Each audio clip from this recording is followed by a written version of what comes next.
Kaya aminado ngayon mga kababayan si dating retired Colonel Kirubin. Para niyang napasok ako, nakuryente siya.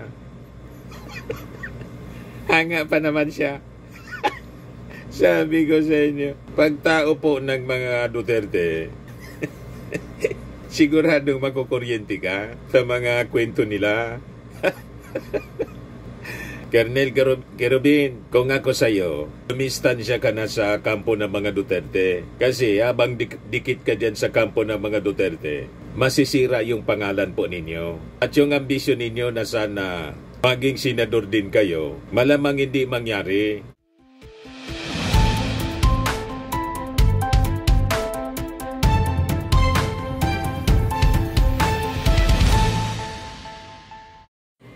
Hello po mga kababayan, si Dante Maravillas. Ito yung balita mga kababayan. Si retired Marine Colonel Ariel Kirubin nananawagan na kay Orly Gutesa, yung surprise witness ni Marcoleta, na magpakita na.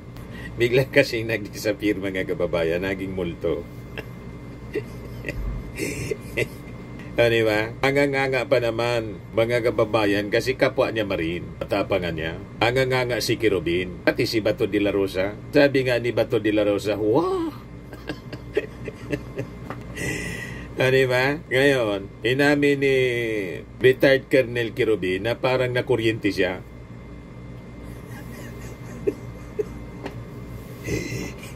Na-interview po ng Billionaire News kahapon. Ayan yung pinagmamalaking witness, mga kababayan, ni Marcoleta na ipresent ni Mike Defensor sa Senado, ay present ni Mike Defensor kay Marcoleta sa Senado. Sabi dito sa report ng Billionaire News Channel, retired Marine Colonel Ariel Kirubin has urged his fellow former Marine Orly Gutesa to come out and clarify his situation after going incomunicado following his explosive Senate testimony linking later Representative and former Speaker Martin Romualdez and resigned Ako Bicol Representative Saldico to alleged payoffs from government flood control projects. Sabi po ni Gian Marlo Villota Mapalo, ha, ganon-ganon lang, nagpasabog tapos nag-ghost, parang nambintang lang tapos tinaguan. Kaya aminado ngayon mga kababayan si dating retired Colonel Kirubin. Para niyang napasok ako, nakuryente siya. Hanga pa naman siya. Sabi ko sa inyo, pagtao po ng mga Duterte, siguradong makukuryente ka sa mga kwento nila. Colonel Kirubin, kung ako sa'yo, lumistansya ka na sa kampo ng mga Duterte. Kasi habang dikit ka dyan sa kampo ng mga Duterte, masisira yung pangalan po ninyo. At yung ambisyon ninyo na sana maging senador din kayo, malamang hindi mangyari. Magpo kasi ito si Kirubin mga kababayan, independent, talo. O ngayon, parang nag-a-align siya, mga kababayan, sa kampo ng mga Duterte para siguro mabos yung kanyang political ambition. Malamang lalong lumubog. Diba? Kasi madali siyang madala sa mga kwentong kutsiro. Como kapwa niya Marine, mga kababayan nitong si Orly Gutesa.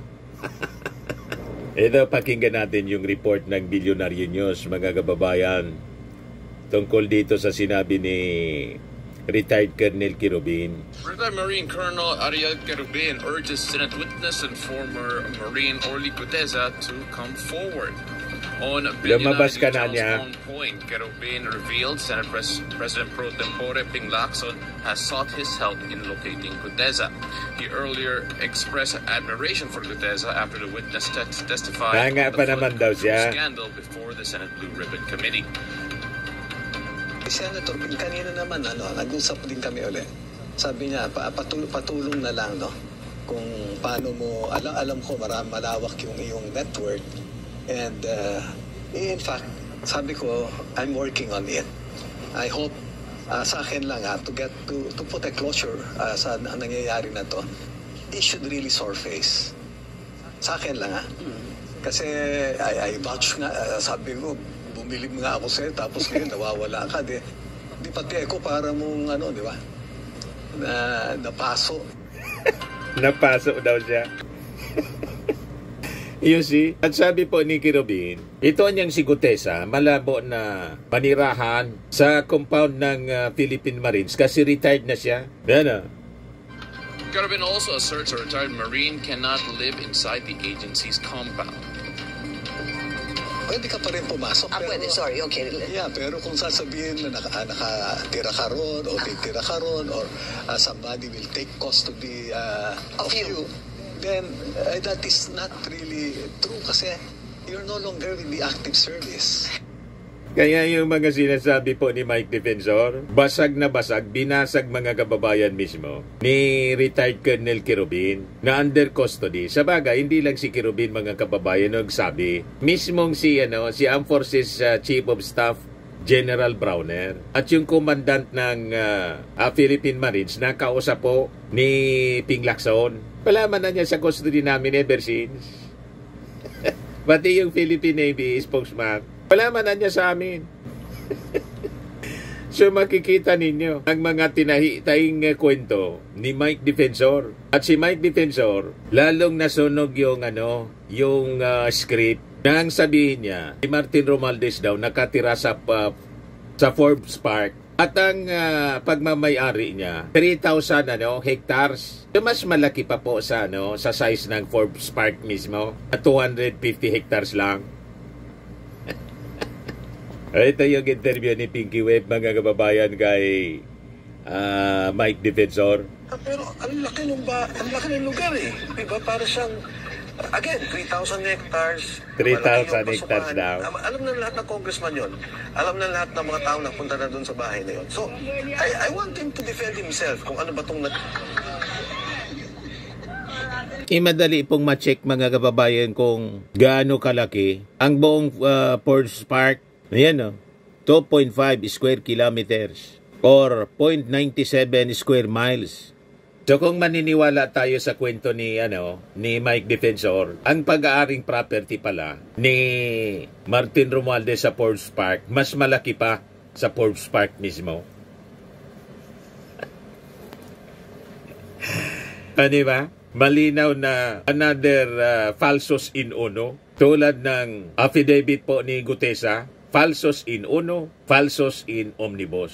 Falsity in one thing, falsity in one, falsity in everything. Kaya pag maniniwala sa kwento ni Mike Defensor, mga idiot lang po ang maniniwala. Unless proud kang maging tawaging idiot.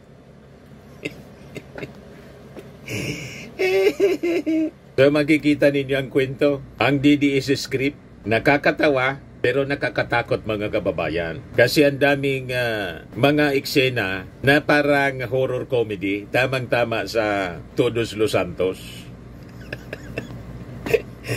Todos Los Santos ngayon mga kababayan. Yan ang kwentong horror comedy sa DDS Universe.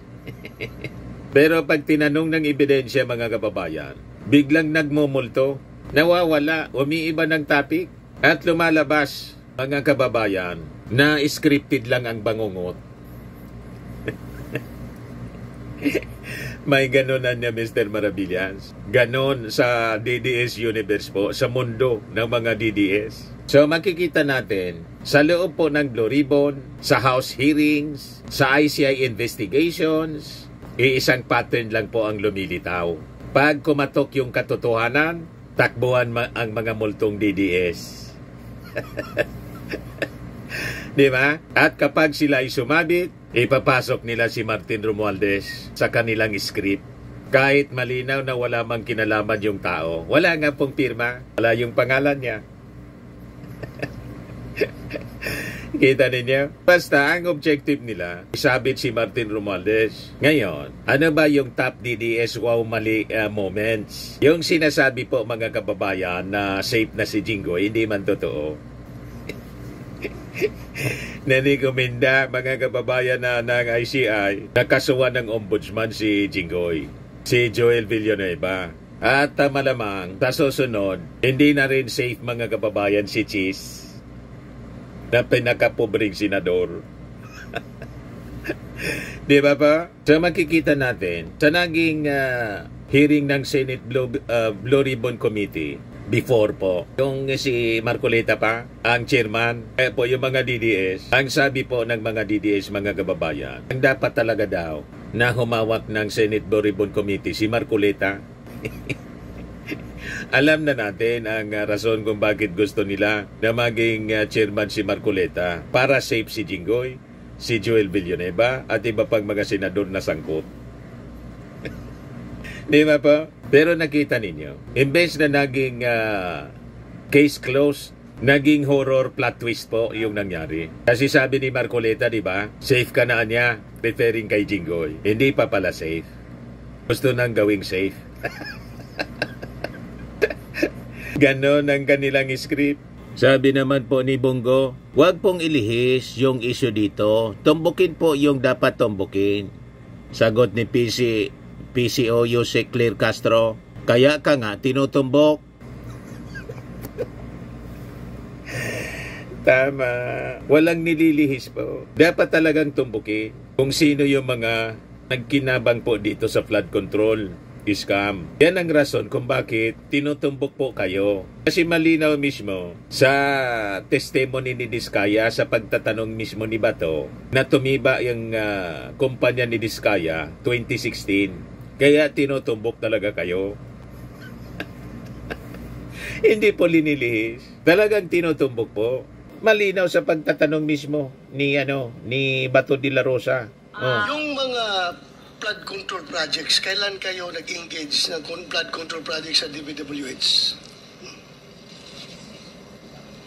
Siguro mga 2016 onwards. Please make sure of your answer. Yes po, 2016 onwards po. Tumbok na tumbok. Yes po.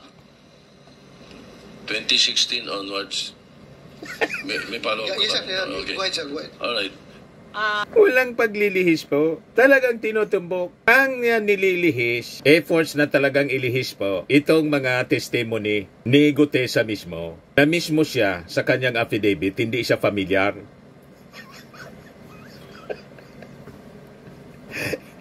Ayan kitang-kita. Bago ibaba ang nasabing basura, ito, merong napuputol sa binabasa mo eh. Huwag kang magmadali. Huwag kang magmadali. Naputol na. Ulitin mo yung paragraph 20. Wala na akong hindi ko makita na putol na siya.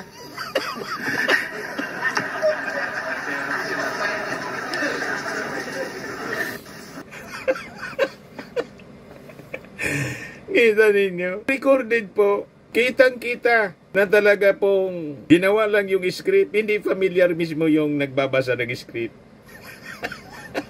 Kino-coach. At hindi lang si Marcoleta yung nagko-coach, mga kababayan. May isa pang abogado, ipakita ko sa inyo. Yan o. Pagmasdan ninyong mabuti. Yan o. 42 Forbes na, Your Honor.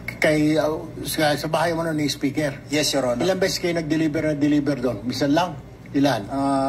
Ako, in my, during that time, tatlong busy sa akin, pero based doon sa group chat namin is 42 Forbes na, Your Honor. Sa bahay mo ni Speaker. Yes, Your Honor. Ilang beses kayo nag-deliver doon? Misan lang? Ilan? Ako, in my, during that time, tatlong busy sa akin, pero based doon sa group chat namin is 42 Forbes na, Your Honor. Sa bahay mo ni Speaker. Yes, Your Honor. Ilang beses kayo nag-deliver doon? Misan lang? Ilan? Ako, in my, during that time, tatlong busy sa akin, pero based doon sa group chat namin is 42 Forbes na, Your Honor. Kitang-kita po. Kaya maniniwala po sa kwento nila, script ni Gutesa, na napag-alaman na piki po yung notaryo. Mga idiot, mga morons lang po. Ebe po yung mga matatalinong mamamayang Pilipino maniniwala sa kwento ninyo. So makikita po ninyo sa mismong hearing na ginawa po ng Senate Blue Ribbon Committee kung paano tayo pinagluluko. Alam po ninyo kung sino yon na nagsisinyas ng ganon? Nasa likod ni Erwin Tulfo, si Attorney Rodolfo Noel Aquimbo. So yung tanong natin, kung talagang solid ang testigo, bakit kailangan pang isa is hand signal coach? Ginawa nilang Sarsuela. Deliver doon. Bisan lang. Ilan? Ako, in my, during that time, 3 beses sa akin, pero based doon sa group chat namin is 42 Forbes na, Your Honor. Sa bahay mo ni speaker? Yes, Your Honor. Ilang beses kayo nag-deliver doon? Bisan lang. Ilan? Ako, in my, during that time, 3 beses sa akin, pero based doon sa group chat namin is 42 Forbes na, Your Honor. Sa bahay mo ni speaker? Yes, Your Honor. Ilang beses kayo nag-deliver doon? Bisan lang. Ilan? Ako, in my, during that time, 3 beses sa akin, pero based doon sa group chat namin is 42 Forbes na, Your Honor. Sino itong si Attorney Rodolfo Noel Aquimbo? Director General, Blue Ribbon Oversight Office. Malamang mga kababayan, kasapakat ni Marcoleta kasi dati siyang chairman ng Blue Ribbon. Baka dati niyang tao yun.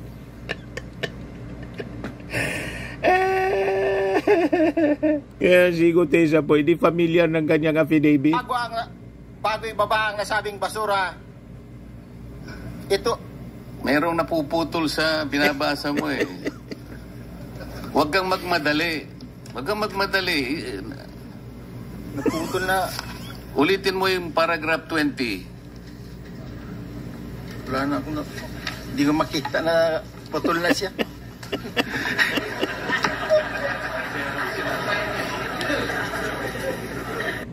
Pag naniwala ka sa kwento ni Gutesa, mahina ang ulo mo.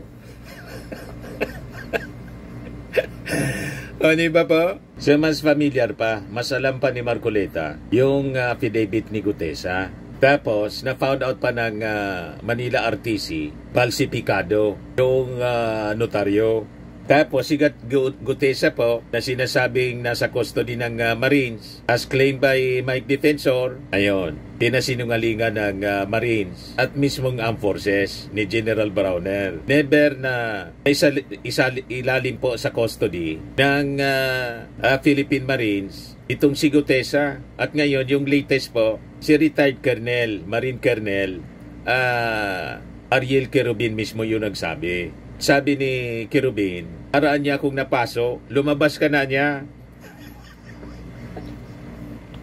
At never niya na pwede pang tumira. Hindi siya niyang pumasok doon sa Philippine Marine compound. Pero hindi niya siya pwedeng i-custody. Kasi retired na siya. Din siya niyang pumasok doon. Kaya lang wala nga. Sabi mismo ng Philippine Marine Commandant, tinanong po ni Ping Lacson, wala niya dyan. Wala dito sa amin. Saan nila tinatago? Bakit itinatago kung totoo yung sinasabi niya? Di ba? Malinaw po na ayaw mabuking. Kasi nga po, falsifikado yung kanyang affidavit. Kaso ang kanyang kakarapin ngayon, perjury. Pati si Damay, si Mike Defensor, pati si Marcoleta. Kasi gumamit sila ng falsified na affidavit. Pwede nga daw madisbar, sabi ng isang abogado. Madisbar itong si Marcoleta. So ayaw humarap, hindi makita. Si Gutesa hanggang ngayon, parang white lady sa EDSA. Naging multo, bigla, mga kababayan. So nangyari ngayon parang Halloween prank. Pagkatapos na mag-collapse yung ganyang testimony, hulaan po ninyo kung sino yung sinisisi. Tama kayo, si Martin Romualdez. So makikita ninyo, ghost witness, ghost logic, ghost blame. Lahat ghost. Tapos, sabi ni Mike Defensor, may 3,000 hectares daw na pagmamayari si Martin Romualdez sa Forbes Park. Mas malaki pa sa mismong Forbes Park.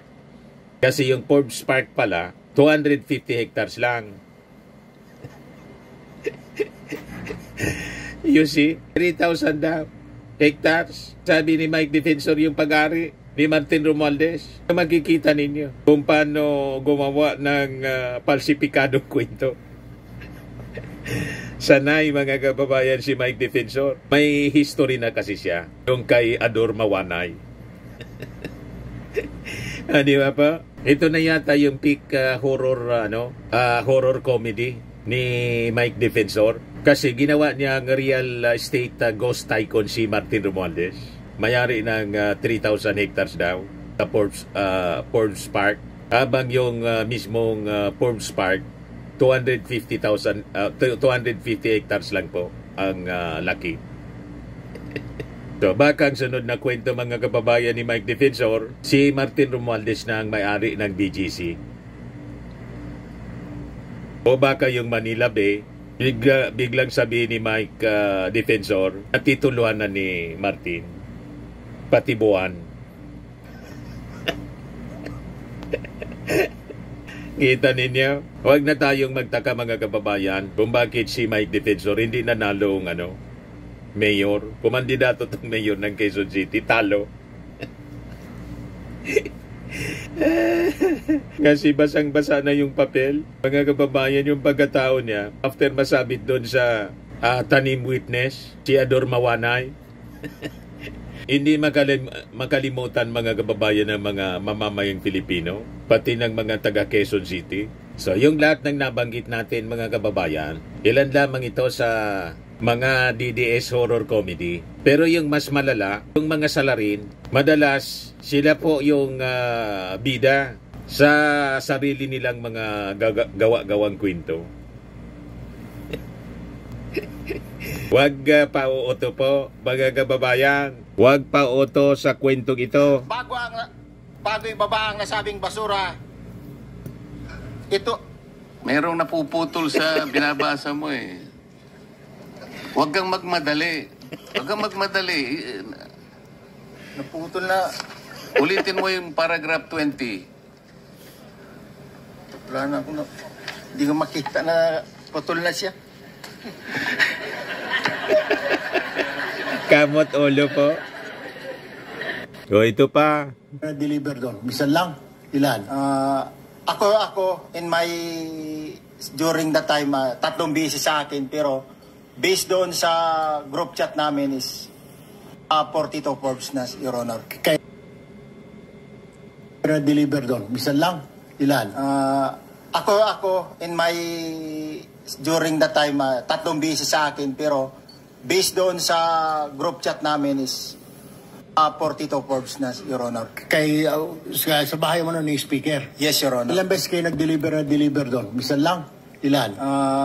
Ako in my during that time 3 beses sa akin, pero based doon sa group chat namin is 42 Forbes na, Your Honor.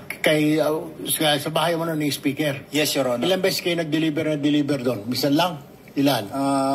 Ako in my during that time 3 beses sa akin, pero sa mga naghanap ng malinis and spacious fitness gym, pumunta lang po kayo sa aming Colossal Fitness Gym. We also offer Grab Car Rental with our brand new 2023 model ng Toyota Innova. We also accept booking for those who are planning to travel via PAL, Cebu Pacific, and other airline companies, local and international, and bills payment for Meralco Bills, PLDT, Aleco Bills, etc. Ang Colossal Fitness Gym is located at 3rd floor Security Bank Building, Landco Business Park, Legazpi City, Albay. For inquiries, look for Chilon Maravillas. Contact number 0966-802-0949. Yan yung aming Innova. Lagi na pong matao sa amin. Pati mga foreigners po, tingnan ninyo. Mga British tourists sila. Ang lalaki ng katawan na, mga kababayan, nag-gym sa amin. Ito naman po, Indian National. Ito mga mga European sila. Ito naman yung bago naming product na binibenta online, Eye Glow Serum. Whitening po siya galing sa South Korea. Tingnan ninyo yung epekto sa aking anak na architect entrepreneur, Riz Maravillas. For inquiries, look for Riz Maravillas on FB. Ito naman po, yung Firmax Firming and Lifting Cream. Pinapahid po ito sa mga pulses and affected area. Mainam po ito sa mga pains at paninigas ng mga kaso-kasuan. Ito po, Automax Radiant Serum. Sa mukha naman yung application. Anti-aging po siya. You will look 10 years younger than your age. Ito naman po yung bagong product naming binibenta online. I Am Worldwide Amazing Pure Organic Barley Powdered Drink Mix from Australia. Mainam po ito sa mga cancer patients at for cancer prevention. Endorsed by cancer survivor Maritone Fernandez. For your business inquiries and orders, mag-message na lang kayo po sa amin, sa aking anak po na architect entrepreneur Riz Maravillas. Sa mga mahilig po sa mga imported bags and wallets, dumiretso na lang kayo kay Ma'am Eileen Rosales sa kanyang page, Eileen Closet po. Nakabase siya po sa Amerika.